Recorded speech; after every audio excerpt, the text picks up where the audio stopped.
que son de diferentes nacionalidades, sobre las cuestiones que yo quiero tratar.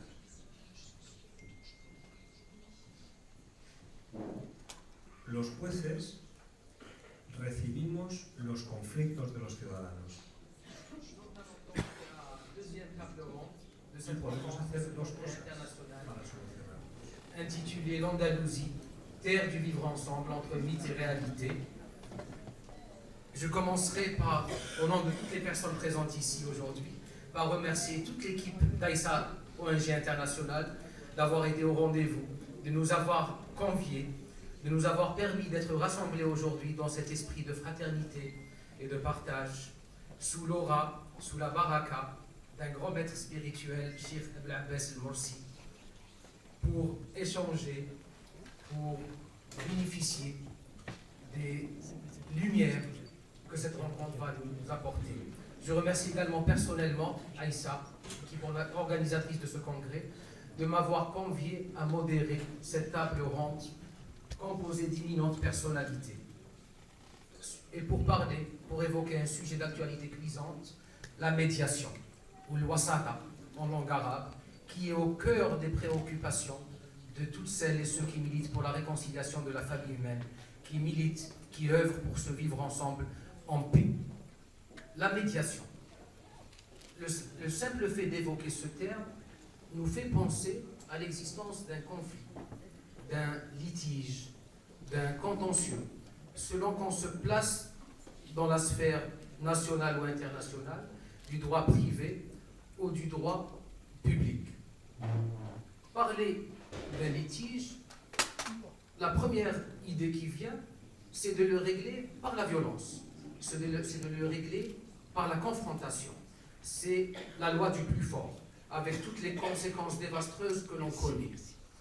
Mais, à ce que les historiens du droit appellent la loi de la force et de la vengeance individuelle, le droit, au sujet duquel Platon dit que toute vie repose sur le droit, a substitué à cette manière violente de règlement des conflits, dont le monde n'est que trop jalonné aujourd'hui, ce qu'on appelle la résolution judiciaire, le fait de se présenter devant un magistrat, devant une cour, pour trouver une solution au conflit entre deux parties. Mais comme tout le monde le sait, régler un contentieux devant la justice n'est pas sans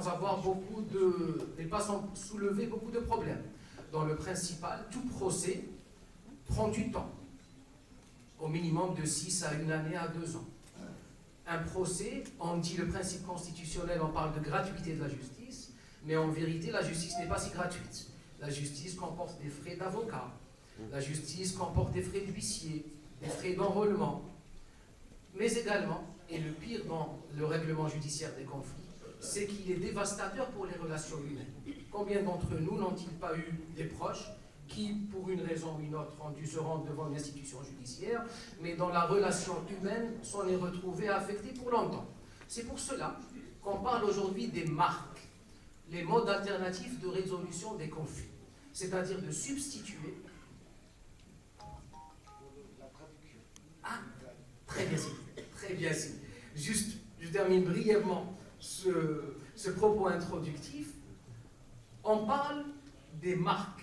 C'est quoi ces marques? Les modes alternatifs de résolution des conflits. Au sens, au lieu de se présenter devant un juge, on préconise d'autres solutions. Parmi ces modalités, nous avons la conciliation. La conciliation solh. Nous avons l'arbitrage, le tahkim. Et nous avons la négociation, le tafawut, le mufawada. Et nous avons enfin la médiation, le wasata, dont nos intervenants vont parler aujourd'hui, vont lever le voile sur certaines ambiguïtés. Car même la médiation pose certaines problématiques, pose certains questionnements, parmi lesquels le premier est de l'ordre individuel. Comment convaincre des personnes à se mettre autour d'une même table ronde au lieu pour laisser de côté ces égos, ce choc des égos, ce choc des ignorances, où chacun pense avoir raison, pense être dans le vrai, et essayer de trouver une solution à l'amiable et faire confiance à ce tiers médiateur qui va essayer de proposer une solution acceptable pour tous. Il y a également le problème un problème institutionnel qui est habilité à pratiquer, à jouer le rôle du médiateur. Devons-nous attribuer cette mission à une institution officielle? Est-ce à un avocat? Est-ce à la société civile? Est-ce à l'institution judiciaire qui est apte à pratiquer la médiation ou à jouer le rôle, à endosser le rôle du médiateur? Enfin, comment former les médiateurs? On dit que la médiation requiert une bonne intention, ce qu'on appelle en arabe une niya. Mais est-ce que la bonne intention en elle-même du médiateur, de ce tiers impartial, est-elle suffisante pour permettre de mener à terme, de réussir une bonne médiation? Comment peut-on former les médiateurs? Est-ce dans un cadre institutionnel, dans des universités, dans des écoles, par la société civile? Là, je pose certaines interrogations, sans prétendre à l'exhaustivité, et dont nos intervenants vont lever l'ambiguïté sur beaucoup d'entre elles. Sans plus tarder alors, je vais donner la parole à notre premier intervenant, Maître Juan Francisco Gomez, qui est juge de médiation, membre du groupe européen de magistrats pour la médiation et membre du Parlement de médiation européen. Il est l'auteur d'un ouvrage paru aux éditions El Derico en 2009 et dont je traduis ici en français l'intitulé en espagnol, La médiation en tant que forme de protection judiciaire. Son intervention va porter sur la médiation comme instrument de gestion pacifique des conflits. Sans plus tarder donc, je lui donne la parole. Merci beaucoup.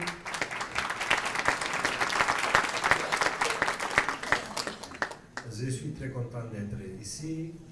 Je demande pardon parce que je ne parle pas bien en français et en arabe. C'est pour cela que je parlerai en espagnol. Je remercie a los dos traductores, Facia y Yalev, con los que he hablado antes, y voy a hablar despacio para que ellos puedan traducir bien lo que yo quiero contarles. En primer lugar, quiero decirles que estoy feliz aquí. Es un honor para mí estar aquí. Fluye energía positiva desde anoche que llegué y continúa hoy y espero que continuará todo el tiempo. Il y a une énergie positive. Quiero agradecer en primer lugar a SEIG por la invitación, a AISA Internacional por la invitación y voy a intentar ser breve en lo que quiero contar y dar mi pequeña aportación a lo que se llama la cultura de la paz.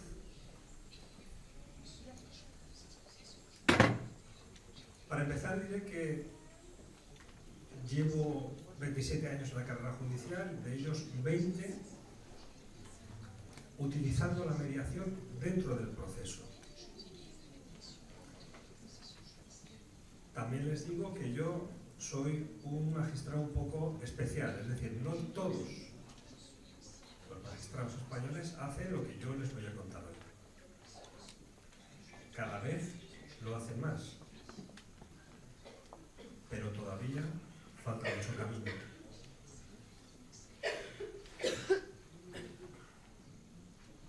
Y podemos hacer dos cosas para solucionar. Una cosa que quiero contarles, hacer el juicio, les voy a poner,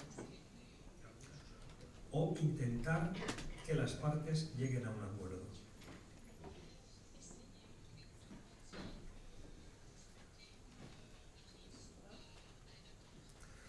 No somos los jueces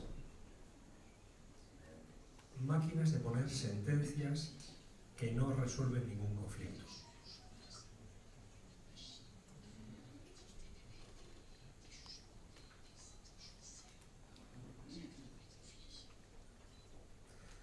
Nosotros estamos para ayudar a los ciudadanos a resolver pacíficamente sus conflictos.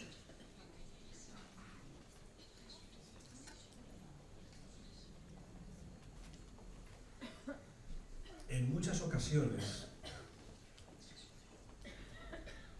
vemos conflictos que yo llamo conflictos iceberg o iceberg.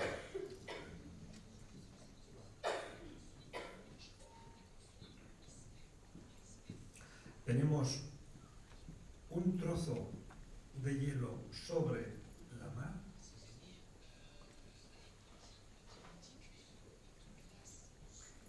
y un gran trozo de hielo bajo del mar.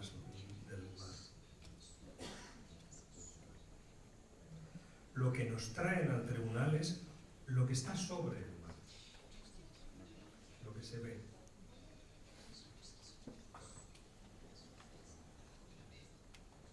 Pero no lo que está bajo, que es lo que sujeta lo de arriba.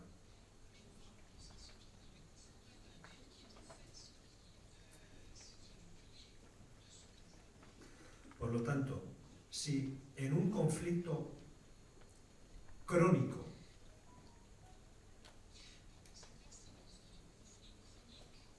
por ejemplo, un conflicto familiar entre marido y mujer, un conflicto entre vecinos que llevan 20 años viviendo juntos, un conflicto entre compañeros de trabajo que llevan 20 años juntos, un conflicto entre socios de una misma asociación que llevan 20 años juntos.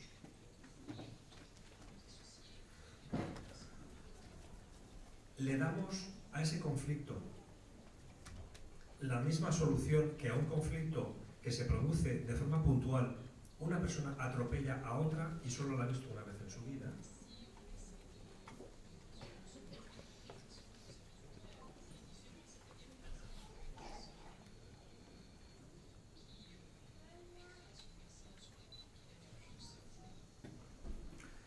Es como si a un médico, cuando un enfermo se presenta ante él para que le diagnostique, siempre le diera el mismo fármaco, fuera cual fuera su enfermedad.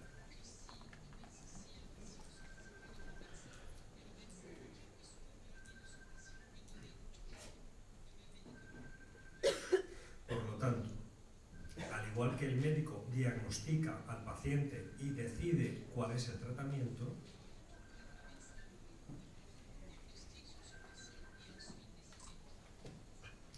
el juez diagnostica el conflicto y decide cuál es el tratamiento.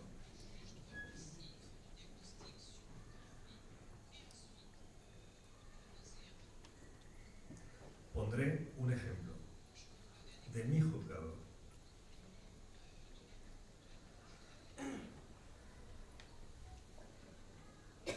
Tuve hace unos meses dos hermanos en conflicto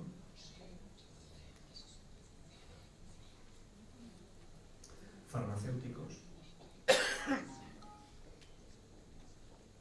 Tenían una farmacia que compartían.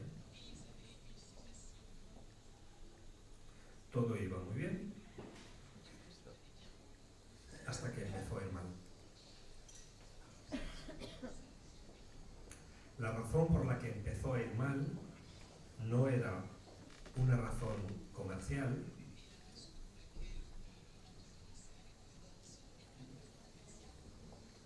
sino una razón emocional. Por lo tanto, solucionar realmente el conflicto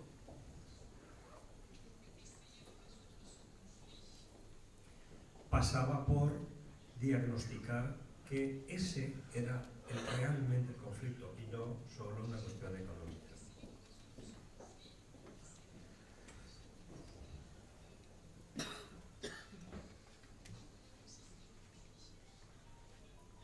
Ellos venían a mi juzgado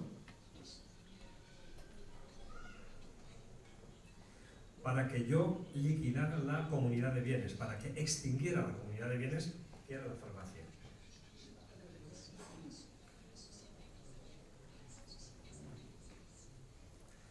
El juicio para la liquidación de la comunidad de bienes dura aproximadamente 15 minutos.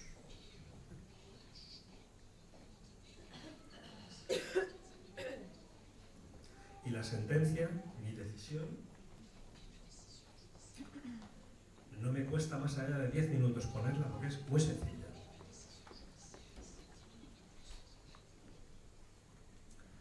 Sin embargo, no habría solucionado el conflicto. ¿Por qué? Porque hubiera producido una subasta de la farmacia y la farmacia hubiera desaparecido.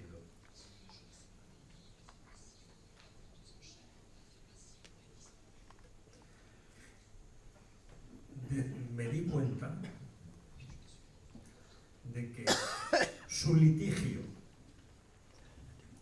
y su conflicto eran cosas distintas.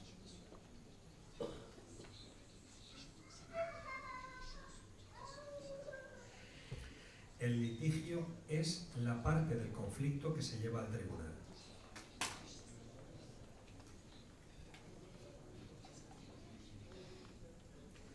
Es decir, solo la parte de arriba del iceberg. El conflicto es todo lo demás, también lo que está bajo de las aguas.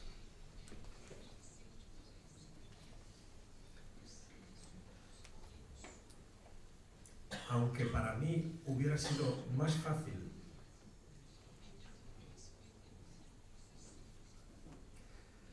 poner una sentencia y acabar con el litigio,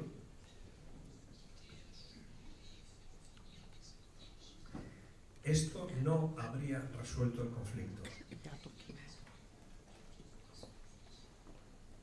Por lo tanto, no lo hice. Porque yo amo mi trabajo.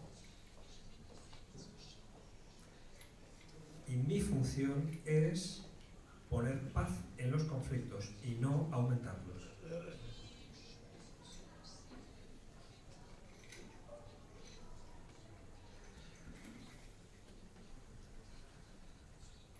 Por esa razón,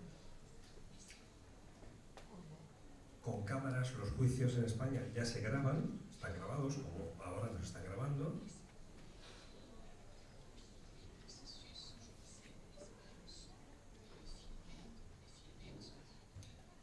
Y como nada sustituye el mirarle a las personas a los ojos, invité a las partes a ir a pedir. Les dije que me había dado cuenta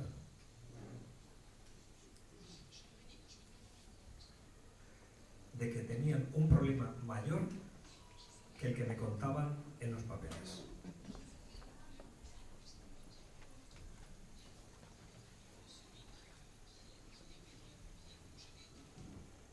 ¿Por qué me di cuenta? Se preguntarán.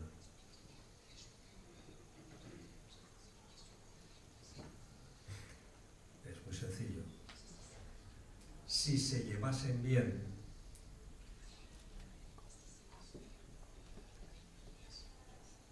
habrían ido al notario a liquidar la comunidad de bienes y luego a comer juntos.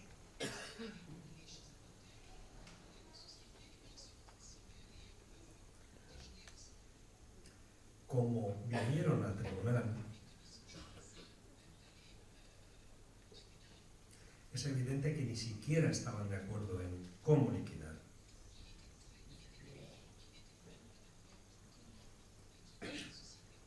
Y aunque no me lo decían en sus papeles, supe leer el conflicto implícito, ese que no se ve porque está bajo de las aguas.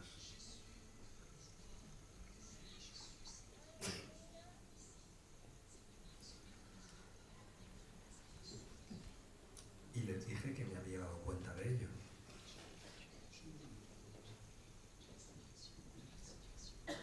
Que podían elegir.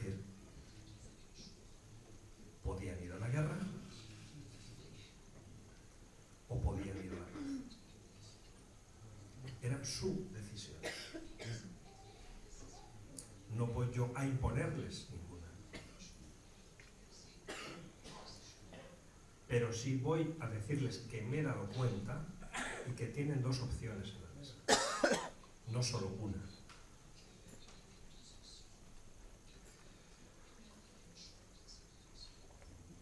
Quizá ese día yo estaba bastante convincente porque fueron a mediación.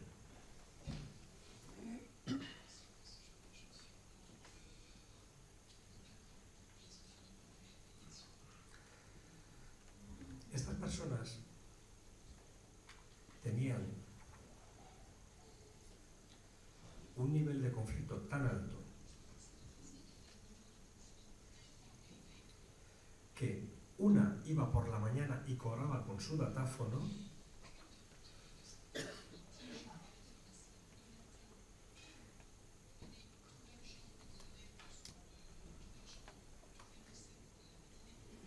y la otra por la tarde y cobraba con su datáfono.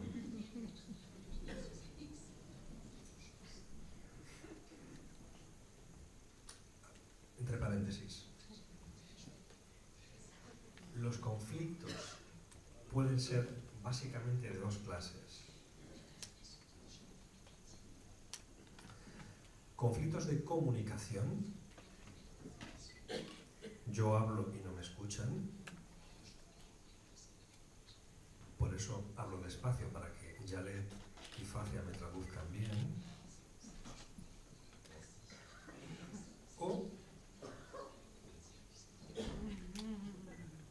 O conflictos de relación. ¿Qué es un conflicto de relación? Les pondré un ejemplo. Hace un montón de años, un matrimonio se presentó en el juzgado para que yo les divorciase.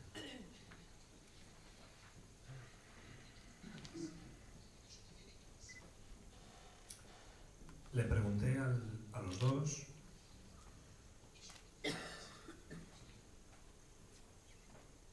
si se llevaban mal, ¿por qué?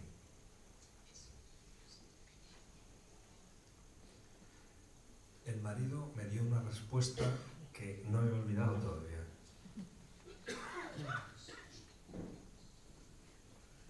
Él me dijo: yo con mi mujer no tengo ningún problema. El problema es mi mujer. Eso es un conflicto de relación.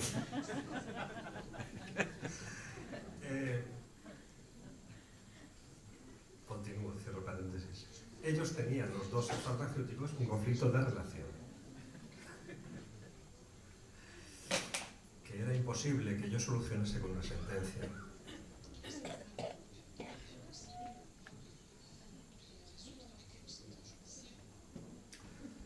Los derivo a mediación. La mediación, entre paréntesis, no la hace el juez, la hacen unos mediadores profesionales.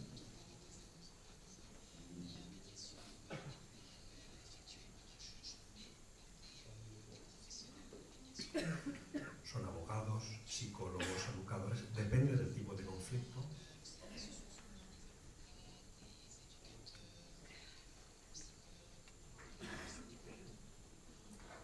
Es confidencial y secreta. Lo que cuentan al mediador, ellos, los mediadores, no se lo cuentan al juez.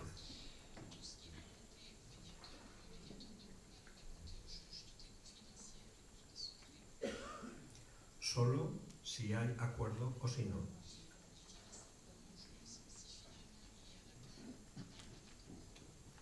¿Para qué? Para que sean libres exponiendo el problema.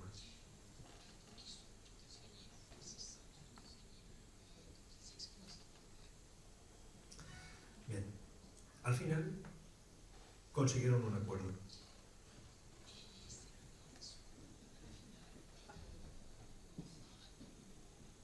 Uno compró la farmacia y le pagó trajo al otro una cantidad con la que pudo montar otra farmacia.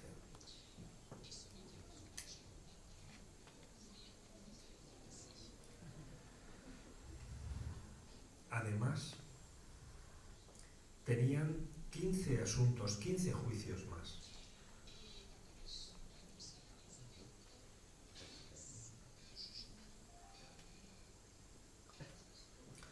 De tipo fiscal, no presentaban cuentas a la Hacienda porque no se hablaban.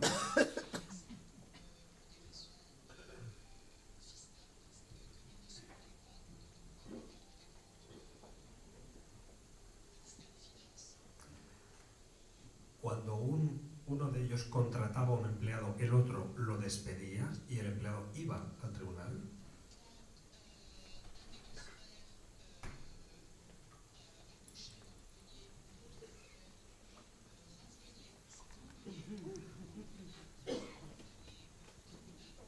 Y además, uno había denunciado al otro por administración desleal, apropiación indebida, por muchos delitos.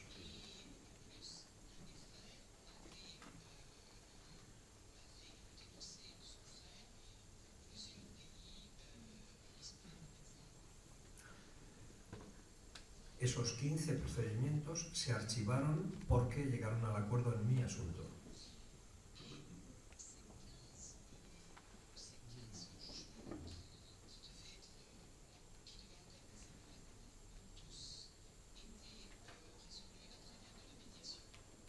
Creo que es una mejor forma de resolver el conflicto que si yo hubiese puesto la sentencia.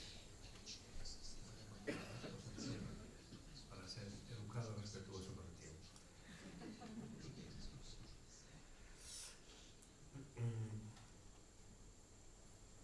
Muchas veces pensamos que el objetivo de la mediación es conseguir un acuerdo.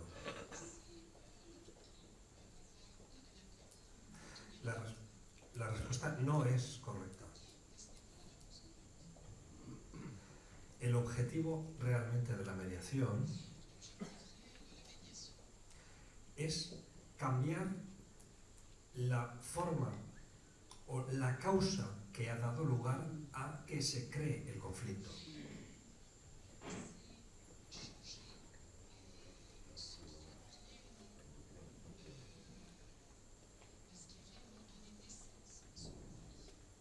Es decir, aunque no se consiga el acuerdo,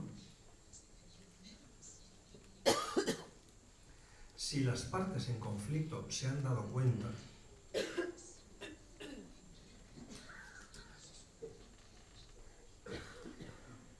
de cuál es la causa de sus conflictos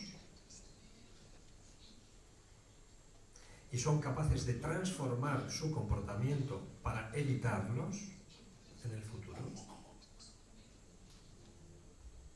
la mediación habrá tenido éxito. Y si además hay un acuerdo, mejor. Pero no es lo más importante. Puede haber acuerdo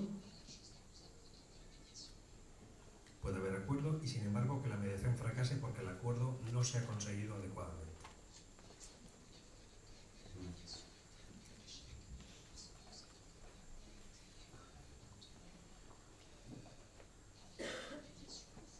Acabo en un minuto con una metáfora,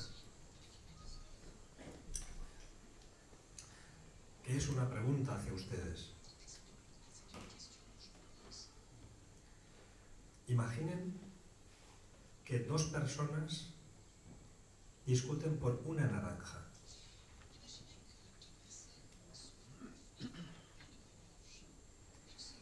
Las dos quieren esa naranja entera.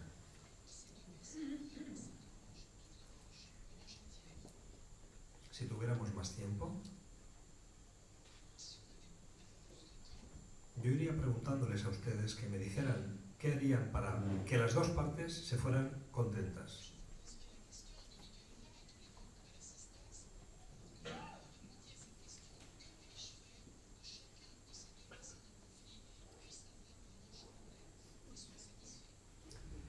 posible que me dijesen partiendo la naranja. La solución no es correcta, porque quiere toda la naranja. Los dos estarían insatisfechos. Se me ocurre una solución. Yo preguntaría a las partes, a cada una de ellas, lo siguiente. ¿Para qué quieres la naranja?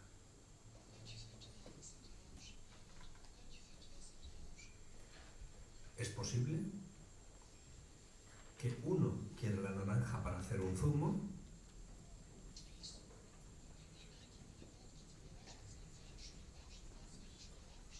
y el otro quiere la naranja para utilizar la pulpa y la corteza?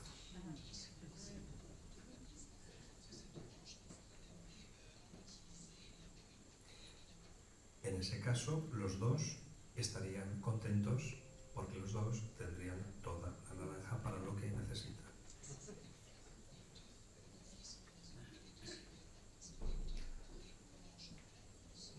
Muchas veces dos personas están en conflicto y nadie les pregunta por qué lo están.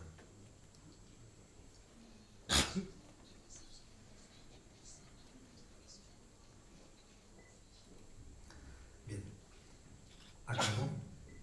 Muchas gracias. Ha sido un placer.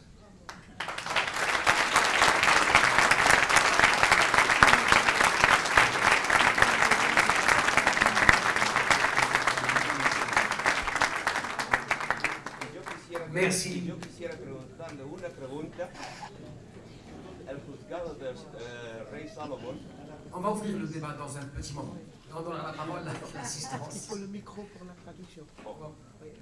Merci Maître Gomez pour ce témoignage vivant, concret, qui vraiment a su jeter la lumière sur toute la subtilité du travail judiciaire. On pense souvent que le rôle du juge consiste à appliquer le droit. Or là, Maître Gomez a apporté la preuve du contraire, que c'est un travail à la limite de celui du psychothérapeute qui doit aller à la source du conflit, parce que Maître Gomez appelle la partie immergée de l'iceberg et qui n'est pas si évidente, ni si facile à détecter. Sans plus tarder, je donne la parole à notre deuxième intervenante, Madame le professeur Michel Guillaume Hoffnung, qui est professeur émérite en droit public, anciennement responsable et fondatrice du diplôme universitaire médiation à Paris 2. Elle est actuellement directrice de l'Institut de médiation Guillaume Hoffnung IMGH et anciennement aussi présidente de l'Institut européen d'éthique et de médiation bioéthique et sanitaire. Elle est auteure d'un ouvrage paru aux presses universitaires de France, aux collections Que sais-je, intitulé La médiation. Son intervention va porter sur la médiation, vecteur de dialogue au soutien de la paix.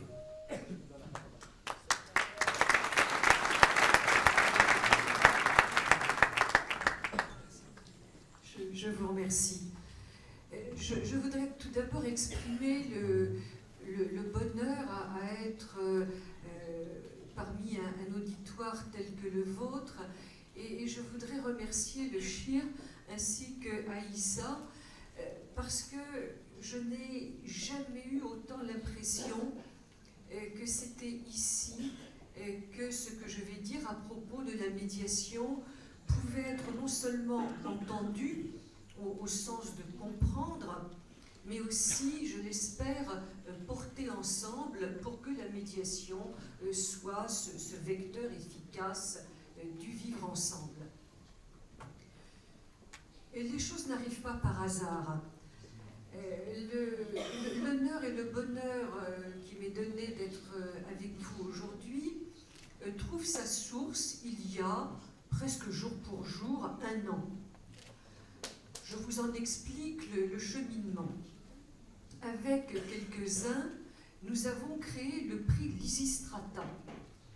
Le prix Lysistrata est inspiré du nom de cette héroïne d'Aristophane, cette femme sans pouvoir, qui tout simplement, en utilisant sa faiblesse et la faiblesse des autres femmes, réussit à un moment donné à imposer la paix en disant voilà, c'est nous qui souffrons de la guerre, alors nous avons la responsabilité de dire aux belligérants ça suffit.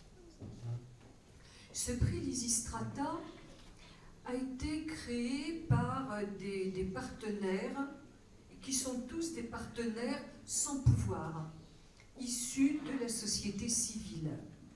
Je donnerai très rapidement la composition du groupe qui a créé le prix Lysistrata. Il y a un centre qui est situé au Liban, qui s'appelle le CADMOS, c'est encore un nom très symbolique. Il y a un institut de prospective et de recherche. Il y a aussi le centre de médiation de Chypre que j'ai cofondé, et ça c'est un des grands bonheurs de ma vie, que j'ai cofondé avec Boutros Boutros-Ghali, et qui va d'ailleurs maintenant prendre le nom de centre Boutros Boutros-Ghali, et puis mon institut de médiation.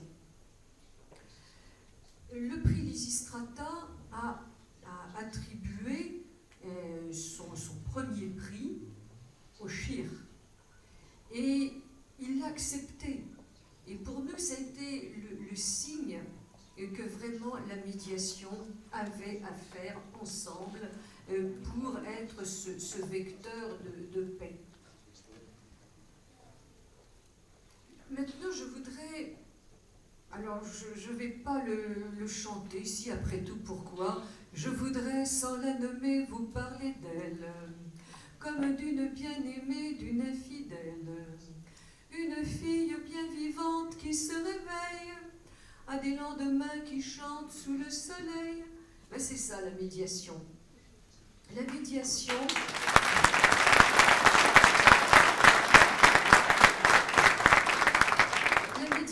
Elle a surgi librement de la société civile. Elle a surgi librement d'humbles membres de la société civile.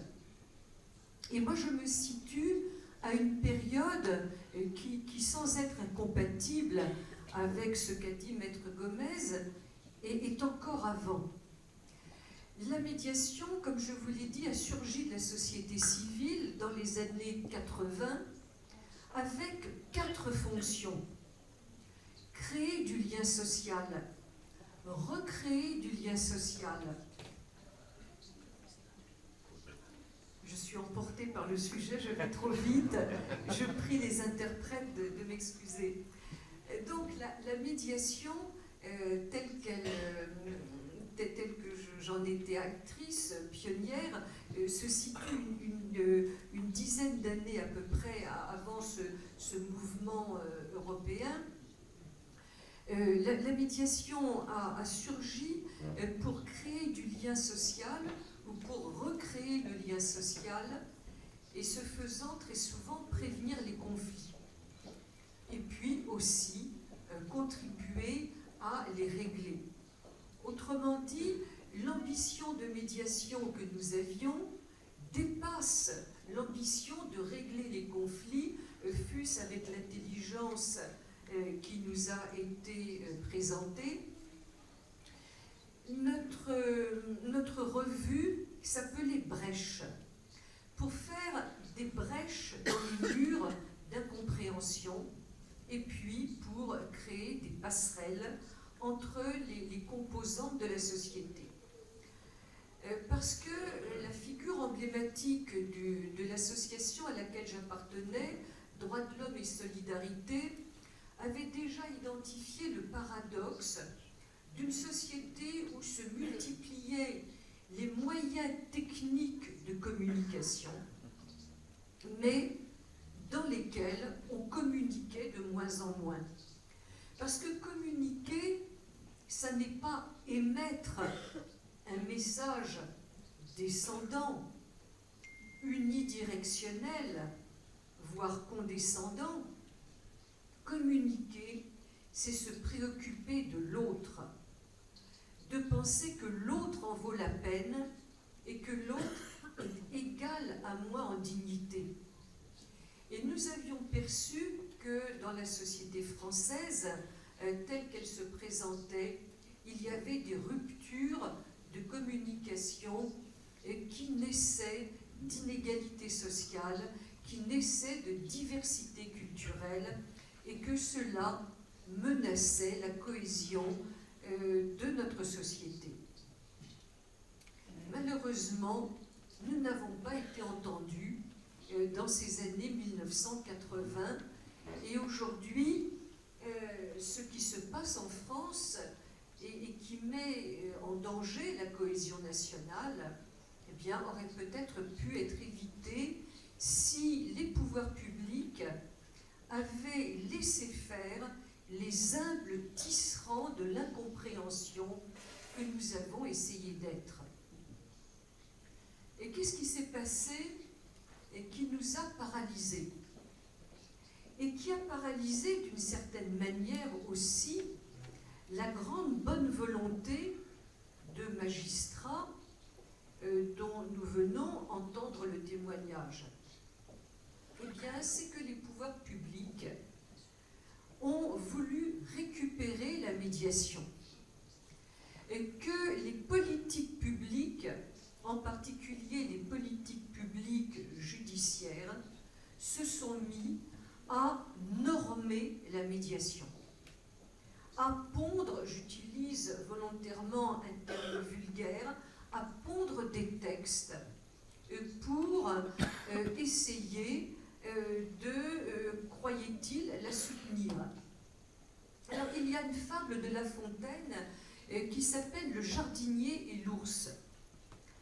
Le jardinier fait sa sieste, un bel après-midi d'été, et puis il y a une mouche qui vient se poser sur son front. Alors l'ours, au début, il essaye avec sa grosse patte d'éloigner la mouche, et puis la mouche revient. Et le jardinier est troublé un peu dans son sommeil. Et puis d'un seul coup, l'ours se dit « faut que je fasse quelque chose pour le jardinier. J'aime tellement le jardinier que je veux l'aider. » Alors il prend une pierre, et puis pour écraser la mouche, il écrase la tête du jardinier. C'est ce qui s'est passé avec la médiation.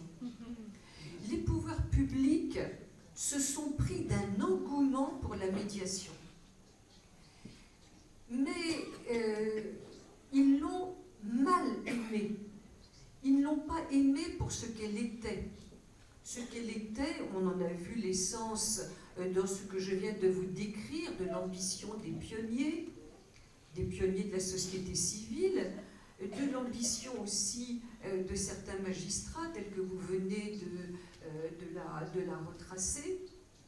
Sauf que les pouvoirs publics, qu'ils soient français ou européens, ont voulu désengorger les contentieux. Vous remarquez l'élégance du mot. J'aime reprendre l'image d'un poète de la Pléiade, du Bellay, qui écrivait en se plaignant « Je suis fait pour la muse, on me fait ménager ». C'est exactement ce qui s'est produit avec la médiation. Nous, les humbles tisserands de la société civile, dont faisait partie aussi ce que l'on appelait les femmes relais, des femmes issues de l'immigration, qui quelquefois n'étaient même pas citoyennes, en ce sens qu'elles n'avaient pas le droit de vote, mais qu'elles faisaient acte de citoyenneté en voulant justement tisser ce lien social.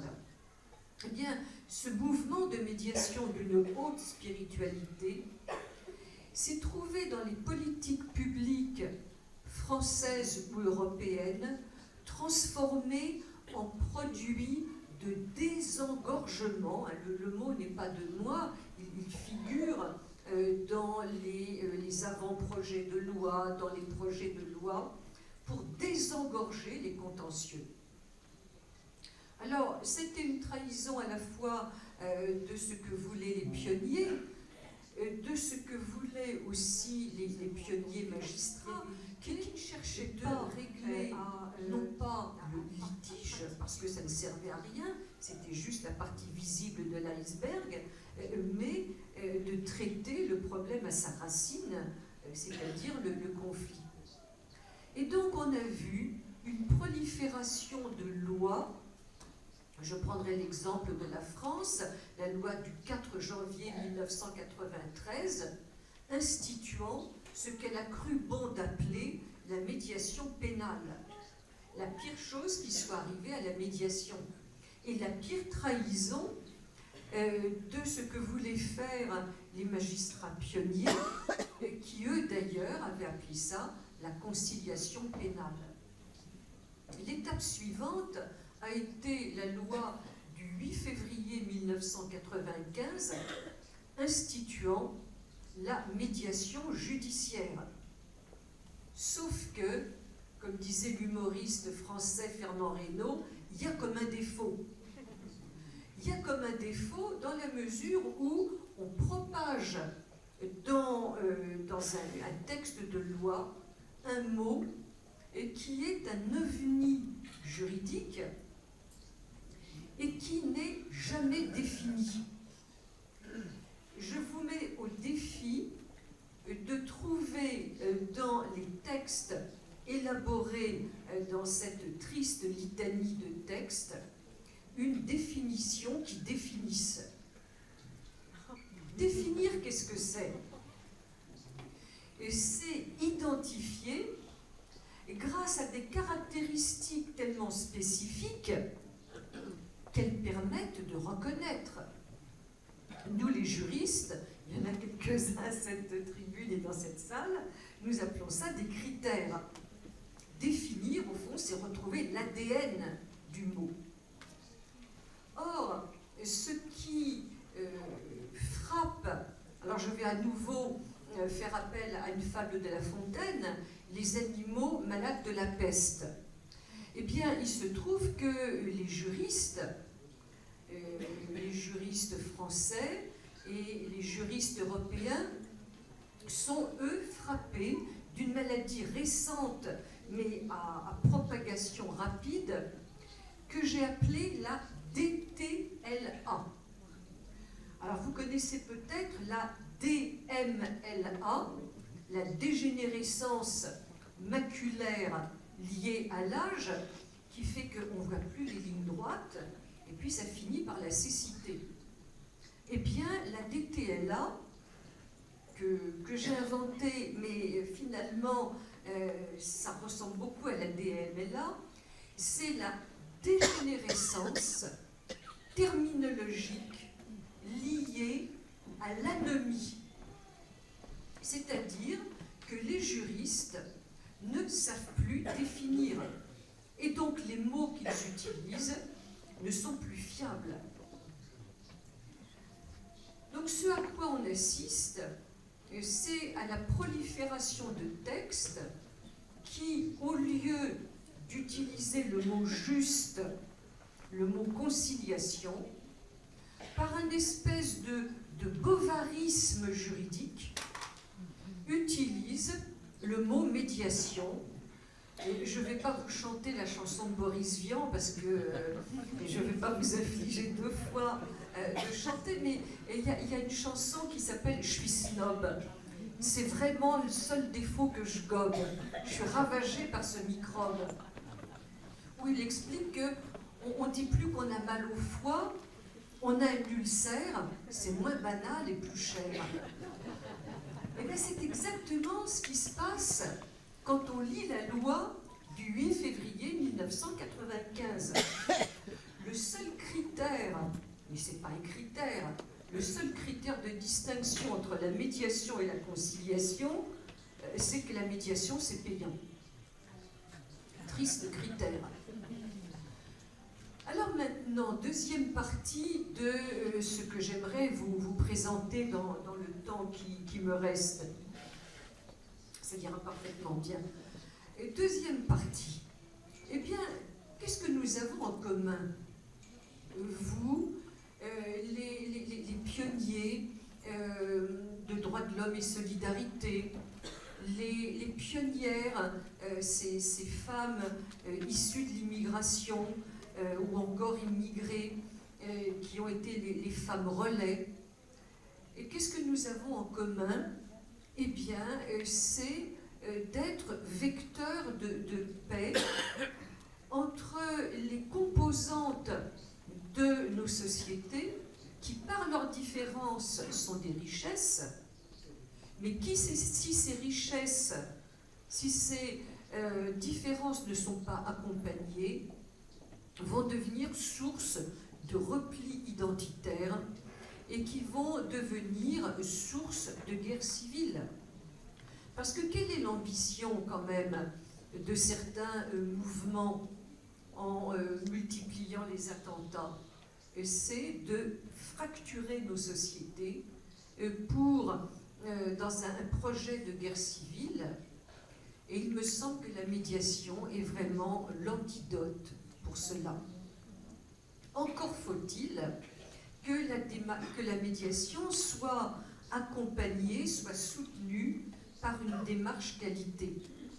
Et c'est la haute ambition, I have a dream, c'est la haute ambition que j'aimerais partager avec vous, parce que vous, éléments porteurs de spiritualité dans cette société civile, vous pouvez contribuer à imposer cette démarche qualité. Il faut que nous signifions au pouvoir public: arrêtez de nous manger la médiation sur le dos, arrêtez de labelliser dans des directives de l'Union européenne, dans des lois. La dernière m'a vraiment fait pleurer. Vous allez dire que je suis une petite fleur fragile, mais ça m'a fait pleurer. La loi italienne qui rend la médiation obligatoire. Rendre la médiation obligatoire, ça me fait vraiment penser au jardinier et l'ours. J'aime tellement la médiation que je la rends obligatoire, autrement dit, paf, je l'écrase. Alors qu'est-ce qu'il faut? Eh bien, il faut que la société civile réclame au pouvoir public une révision terminologique des textes. Vous avez besoin de désengorger les contentieux. Bien, il y a la conciliation pour ça. Et c'est très noble, la conciliation. Pourquoi voulez-vous absolument l'appeler médiation? Je vous assure que si on fait la liste de tous les textes adoptés en France, en Italie, sous l'influence de la directive de l'Union européenne du 21 mai 2008, on peut, sans aucun préjudice, remplacer le mot médiation par le mot conciliation. Donc bien nommer pour bien faire. Parce que le pire, c'est que malgré cette contrefaçon de médiation, ou justement à cause de ça, ça ne se développe pas. Ça n'est pas en disant « soyons pragmatiques, peu importe le mot, ce qui compte c'est de faire ». Eh bien, en réalité, en faisant n'importe quoi, on n'arrive pas, par cette illusion de réalisme, à développer la médiation. La médiation judiciaire ne se développe pas autant que qu'on le dit. Il y a des rapports officiels qui montrent que les gens ne vont pas en médiation judiciaire. Donc, premier élément de la démarche qualité, par des pouvoirs bien sont des éléments de la société civile qui sont tiers, qui ne sont pas englués dans des enjeux, qui sont indépendants et neutres. C'est-à-dire qu'ils n'imposent pas leur solution. Ils posent une question. Qu'est-ce que vous voulez dans l'orange? Ah ben oui, finalement, c'est compatible. La puissance du processus de médiation vient de l'absence de pouvoir du médiateur. Mais le médiateur, c'est pas n'importe qui. Il n'a pas, ça peut être un humble tisserand quelqu'un d'humble dans la société civile, mais il faut qu'il aille jusqu'au bout de l'humilité. On n'est pas médiateur naturel. On n'est pas médiateur sans le savoir. Ce qui est très important, c'est de se former à la médiation.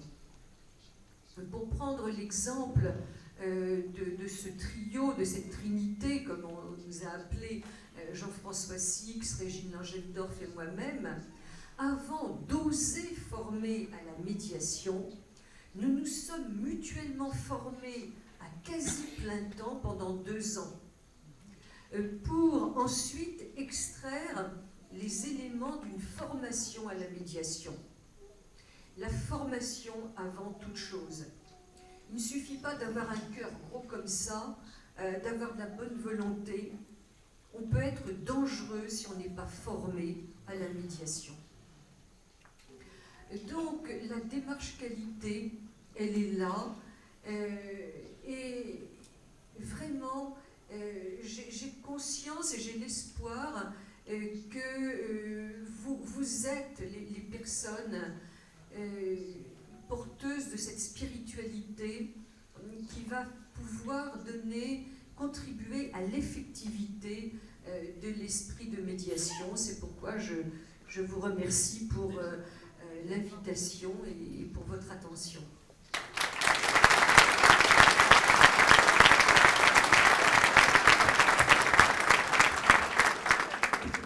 Merci, professeur. Bravo, oui. Et surtout, votre voix ne nous a pas du tout dérangé. Vous avez une très belle voix. En effet. Et alors même que la médiation, comme on sait maintenant, est récupérée par les institutions publiques, par les pouvoirs publics, à des fins que nous connaissons généralement tous, Madame le professeur, vous avez su nous renvoyer vers ses origines premières, qui sont ceux-là même que vous appelez les humbles tisserands de l'incompréhension. En effet, la médiation n'est pas née, comme on pourrait l'imaginer, dans quelque enclave institutionnelle ou législative, mais elle est bien née au cœur de la société humaine, et surtout vous la reliez à ses origines spirituelles, c'est-à-dire à cette énergie qu'on appelle en arabe le himma, qui dirigeait vers la médiation, vers cette envie, ce désir de réconcilier entre les personnes, peut avoir des effets extraordinairement forts et surtout insoupçonnés. Mais surtout, vous avez su mettre l'accent sur la déviation sémantique de la médiation. Comment cette récupération à outrance de la médiation par le droit, par la loi, l'a un peu dévié, pour ne pas dire beaucoup, de sa vocation initiale. Comme Maître Gomez le disait, cette vocation qui cherchait ou qui se voulait revenir à l'origine des conflits, on en a fait un procédé de simple désengorgement, c'est-à-dire une simple bouée de secours, et ce qui est loin d'être la vocation initiale de la médiation. Je vous remercie donc pour cette intervention. Notre troisième intervenant, c'est, comme vous le savez, le cheikh Khalid Bentounes. Ayant déjà eu l'honneur de modérer des panels auxquels il a participé, je sais qu'il n'aime pas trop quand on le présente. Je vais me contenter de 2 présentations. Je dirais que c'est l'homme qui a réussi, il y a plus d'une année, à rassembler non pas quelques personnes, mais à rassembler tous les pays du monde, 193 pays, pour répondre favorablement à une initiative de la société civile, n'ayant pas exercé une simple médiation entre personnes, mais à l'échelle de l'humanité tout entière, pour aboutir à la Journée internationale du vivre ensemble, et ce n'est pas peu de choses. Et par rapport à ces publications, je n'en citerai qu'une seule, Islam et Occident, plaidoyer pour le vivre ensemble, dans lequel il expose cette conception de l'altérité, cette conception du rapprochement entre l'Orient et l'Occident, et où il nous apporte une conception à l'extrême opposé de ce qu'on appelle aujourd'hui le choc des civilisations, qu'il appelle le choc des ignorances. Je lui donne donc la parole. Merci.